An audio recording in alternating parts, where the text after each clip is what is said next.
Olha, Yuri, você lembra da história que o vovô Jaminho contou pra gente na sexta-feira? Sim. Do Davi? Uhum. Lembra? Uhum. E depois ele não quis contar pra não aparecer no vídeo? Uhum. Então você terá uma surpresa hoje com a sincronicidade. Você acredita que Rubem Alves vai falar isso na terceira parte do livro dele, A Grande Arte de Ser Feliz? Não. Sobre coisas da alma? Não, acredita? Acredito. Ai, vou. Vamos lá. De novo, o inferno. Eita. Castigo terrível enviou Deus sobre os soldados do exército dos filisteus como punição por haverem roubado aquilo que de mais sagrado havia para o povo escolhido, a área onde estavam guardadas as tábuas com os 10 mandamentos. O castigo terrível foi que todos os soldados filisteus foram atacados de hemorroidas.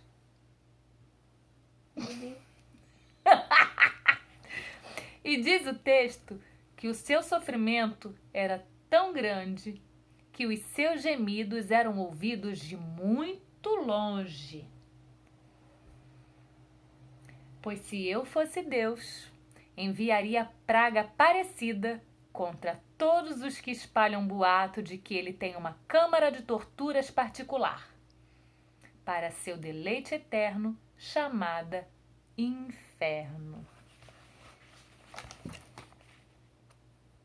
Não posso imaginar nada mais horrendo que se possa falar contra Deus, pois é inimaginável que um Deus de amor castigue com sofrimentos eternos pecados que foram cometidos no tempo.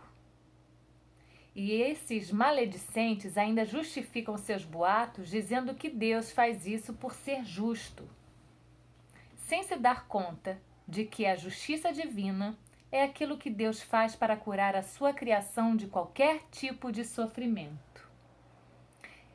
É Jesus que diz: se vós, sendo maus, sabeis dar presentes bons aos vossos filhos, quanto mais Deus. Os meus argumentos não foram suficientes e houve aqueles que me acusaram de heresia, por não acreditar no que está dito nos textos sagrados. Argumentam: não foi o próprio Jesus que contou a parábola do rico e do Lázaro? O Lázaro indo para o céu depois da morte e o rico indo para o inferno? Se Jesus falou, há de se acreditar. Pois eu acredito. Acredito nas parábolas como acredito nos poemas. Poemas e parábolas são metáforas que falam sobre os cenários da alma humana. Um psicanalista diria: são sonhos que lançam luz nos porões escuros do inconsciente.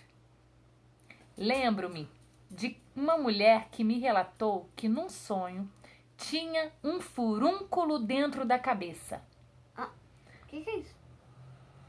Furúnculo é uma grande ferida que na verdade fica como se fosse assim uma espinha que inflama e fica um calombo.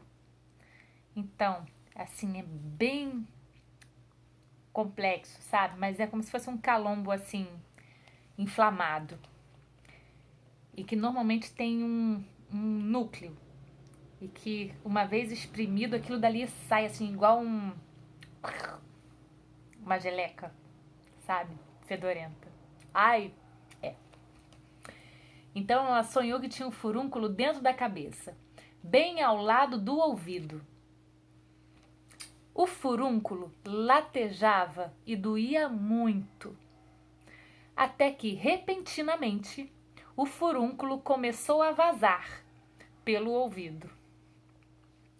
E o que saía pelo ouvido, pasmem, não era pus, Sabe o que é pus? Sei. Saíam sementes de maracujá. Ai, meu Deus, esse mundo não tem como piorar. Era um sonho. Ah, tá. Era o sonho da mulher. Não tá prestando atenção, Yuri? Eu tô. Doido seria se eu interpretasse o sonho literalmente e enviasse a mulher a um neurocirurgião para extrair o dito furúnculo. Esse sonho foi uma história por meio da qual o inconsciente dela lhe revelava de maneira gentil e bem-humorada um sofrimento e um prazer que ela recusava conscientemente compreender. É claro que não havia furúnculo algum dentro da sua cabeça. O furúnculo estava dentro da sua alma, que tratava de expelir as sementes de maracujá. O que eram elas, as sementes de maracujá? Não dá para explicar agora. Todo mundo sabe a história de Davi, rei poeta, que seduziu Betseba, mulher de um dos seus generais, engravidando-a.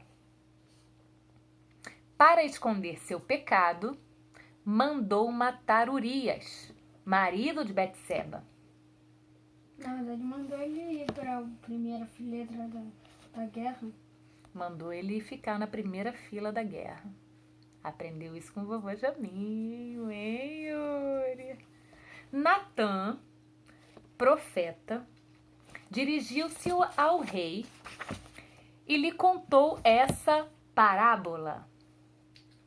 Um homem tinha 9.000 ovelhas. 9.000. Eita. Querendo comer um churrasco, roubou e matou a única ovelha do seu vizinho pobre. Contada a parábola, o profeta perguntou ao rei: que castigo merece esse homem? Davi respondeu: que esse homem seja punido com a morte. Ao que o profeta lhe disse: esse homem és tu, Davi. O rico, dono de 1.000 ovelhas, nunca existiu.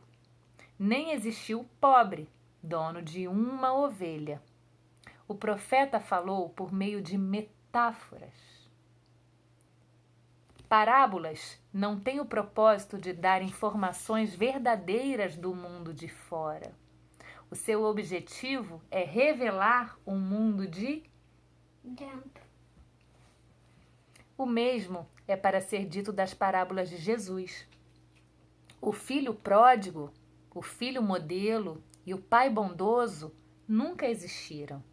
E nunca existiu também a mulher que perdeu a moeda, nem o bom samaritano e o pobre espancado pelos ladrões. Essas são histórias.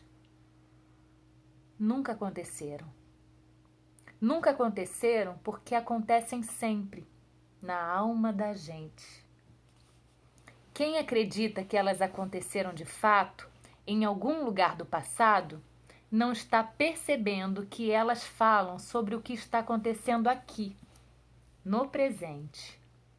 Se vão acreditar nas parábolas literalmente, então preparem-se.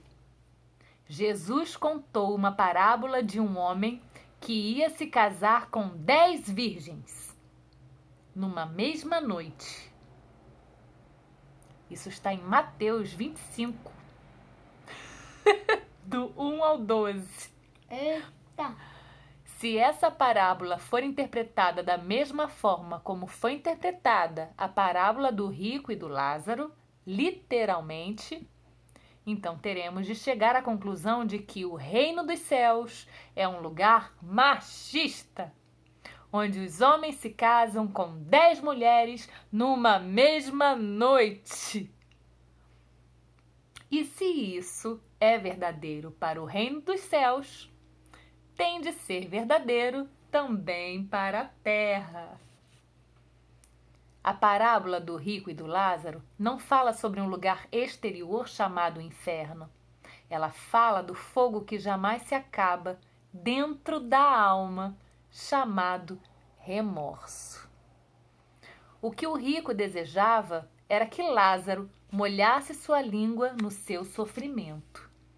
Ele desejava ser perdoado, mas Lázaro já havia morrido e ele, rico, estava condenado a sofrer a dor do seu remorso.